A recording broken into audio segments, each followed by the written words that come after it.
நல்ல தேவனுடைய ஜனங்கள், ஆரம்பத்திலே வல்லமையாய் இருந்தவர்கள், நல்ல விசுவாசிகள் கெட்டுப்போவதற்கு, அதாவது நித்திய ஜீவனை இழந்து போவதற்கு பல காரணங்களை வேதம் முன்வைக்கிறது.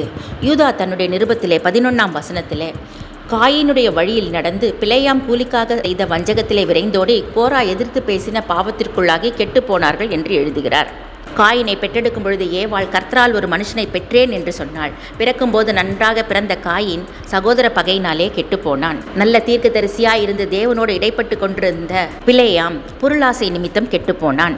மகா பரிசுத்தமானவைகளை கிட்டிச் சேர்ந்து ஊழியம் செய்யும் பாக்கியத்தை பெற்றிருந்த கோகாத் வம்சத்திலே பிறந்த கோராகு மோசேயை எதிர்த்து பேசினது நிமித்தம் கெட்டுப்போனான்.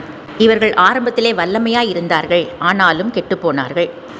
ஆதலால் நாம் சகோதர பகை, பொருளாசை, தேவ மனிதர்களை எதிர்த்து பேசுதல் ஆகிய காரியங்களை விட்டு விலகுவோம். கெட்டுப்போகாமல் நம்மை பாதுகாத்துக் கொள்வோம். நித்திய ஜீவனை சுதந்திரித்துக் கொள்வோம். கர்த்தர் நம்மை ஆசீர்வதிப்பாராக. ஆமென்.